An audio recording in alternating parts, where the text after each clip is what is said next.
إن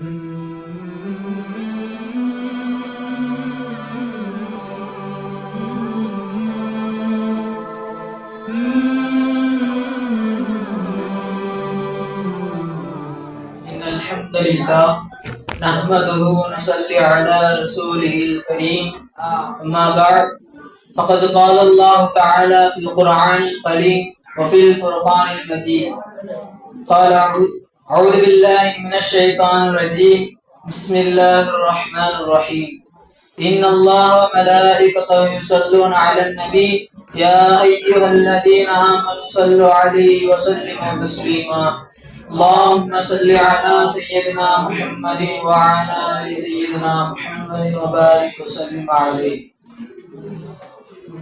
அல்லாஹ்வுடைய மாபெரும் கிருபை நம்ம எல்லாம் முஸ்லிமாகவும் முக்மீனாகவும் படைத்து இன்னும் அவனது கண்மணி நாயகம் முஹம்மது ரசூலுல்லாஹி ஸல்லல்லாஹு அலைஹி வஸல்லம் அவர்களை உம்மத்தில் ஒரு அங்கத்தினராக ஆக்கி வைத்திருக்கிறானே, அத்தகைய அல்லாஹ்வுக்கு எல்லா புகழும் உண்டாகட்டுமாக. மேலும் ஒரு காமிலான ஷேக்மார்களுடைய நஜலே முபாரக்கில் அமர்ந்து வைத்திருக்கிறானே, இன்னும் அதற்கு அதிகம் நன்றி செலுத்தக்கூடியவனா அல்லாஹ் நம்மை ஒவ்வொருவரையும் ஆக்கி அருள் புரிவானாக. இந்த அன்பானவர்களே, நம் உலகத்தில் கவனிக்கப்பட வேண்டிய விஷயம் என்னவென்றால், ஒருவரிடத்தில் மன்னிப்பு என்ற குணங்கள் இருக்கிறதா என்று பார்க்க வேண்டும். இப்பொழுது இருக்கக்கூடிய காலகட்டத்தில் நாம் எப்படி பார்த்தோம் என்றால், ஒரு சிறிய தவறுதான் நடந்திருக்கும்.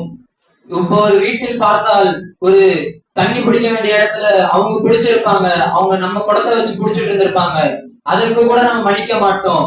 ஆனால் நம்ம அந்த சண்டை எந்த அளவுக்கு பெரிதாகி விட்டோம் என்றால், அவர்கள் வருட கணக்காக பேசாமல் இருப்பார்கள், அந்த அளவுக்கு ஒரு இரக்கம் இல்லாமலும் மன்னிக்காமலும் இருப்பார்கள் அன்பானவர்களே. ஆனால் நபி ஸல்லல்லாஹு அலைஹி வஸல்லம் அவர்கள் எந்த அளவுக்கு மன்னித்தார்கள் என்றால், அவர்களுக்கு நபி பட்டம் கிடைத்ததன்று அப்பதிலிருந்து மக்காவாசி குறைஷிகள் எல்லோரும் நபி ஸல்லல்லாஹு அலைஹி வஸல்லம் அவர்களுக்கு தொல்லை கொடுத்து கொண்டிருந்தார்கள். அவர்கள் எந்த அளவுக்கு தொல்லை கொடுத்தார்கள் என்றால், நபி ஸல்லல்லாஹு அலைஹி வஸல்லம் அவர்கள் தொழுது கொண்டிருப்பார்கள். அப்படி தொழுது கொண்டிருக்கும் பொழுது ஒட்டகத்துடைய அந்த குடல்களை எல்லாரையும் கொண்டு போய் அவங்க நபி ஸல்லல்லாஹு அலைஹி வஸல்லம் அவர்களுடைய சுஜூதுல இருக்கும் போது அவங்க தோல் மேல போட்டுருவாங்க என்பார்கள். அப்படி போடும் போது அவங்களால எந்திரிக்க முடியவில்லை. அப்பொழுது ஆயிஷா ரலியல்லாஹு அவங்கதான் இதை ரிமூவ் பண்ணி விடுவாங்க. அப்படி எடுத்து போட்டதுக்கு அப்புறம் தான் அவங்க எந்திரிக்க முடியும். அப்படி இருந்தும் கூட அவங்களை நபி ஸல்லல்லாஹு அலைஹி வஸல்லம் தண்டிக்கணும்னு நினைக்கலாம் அன்பானவர்களே. மன்னித்தார்கள். அவர்கள் இன்னும் மக்கா வெற்றி ஆச்சு. அப்ப சஹாபாக்கள் அவ்வளவு பேர் இருந்தார்கள். ஒரு கண் அசைவில் அவர்கள் மக்கா குறைஷிகளை எல்லோரையும் அழித்து விட்டு இருக்கலாம். ஆனால் நபி ஸல்லல்லாஹு அலைஹி வஸல்லம் அவர்கள் என்ன சொன்னார்கள் என்றால், நான் உங்களை எல்லோரையும் அழித்து விட்டேன் என்று சொன்னார்கள்.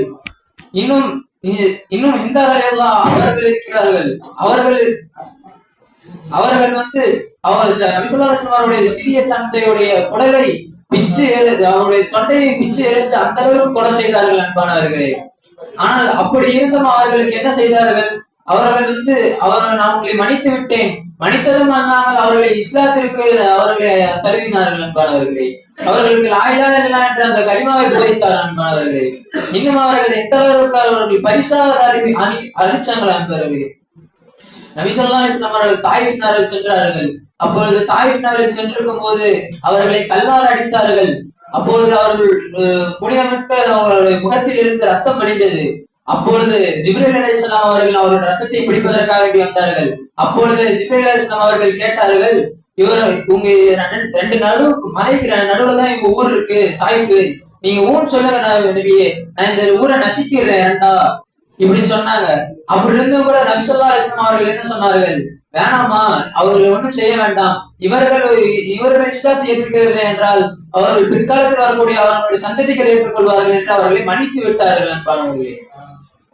அவர்கள் அந்த அளவுக்கு பெரிதாக மன்னித்தார்கள் என்பவர்கள். ஆனா இப்ப இருக்கக்கூடிய காலகட்டத்தில் நாம் ஒருவரையும் மன்னிப்பதில்லை.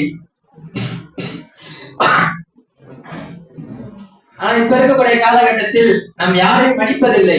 ஒரு சிறிய தவறு தான். அவர் நம்ம பேனாவை தான் எடுத்திருப்பார், நம்மகிட்ட கேட்காம எடுத்திருப்பார். நீ எப்படி பேனாவை கேட்காம எடுக்கலாம்? இதுமே உன் ஜென்மத்துல அவனை மன்னிக்கவே மாட்டேன், அவன் பேசவே மாட்டேன் நம்ம சண்டையிட்டுக் கொண்டு இருக்கிறோம். ஆனா பெருமானார் நபி ஸல்லல்லாஹு அலைஹி வஸல்லம் அவர்கள் எப்படி இருந்தார்கள்? தாயிஃப் நகரில் அவர்கள் மீது கல்லடியும் சொல்லடியும் பட்டு அவர்கள் மனம் புண்பட்டு இன்னும் அவர்கள் முகத்தில் இருந்த ரத்தம் வடிந்தது.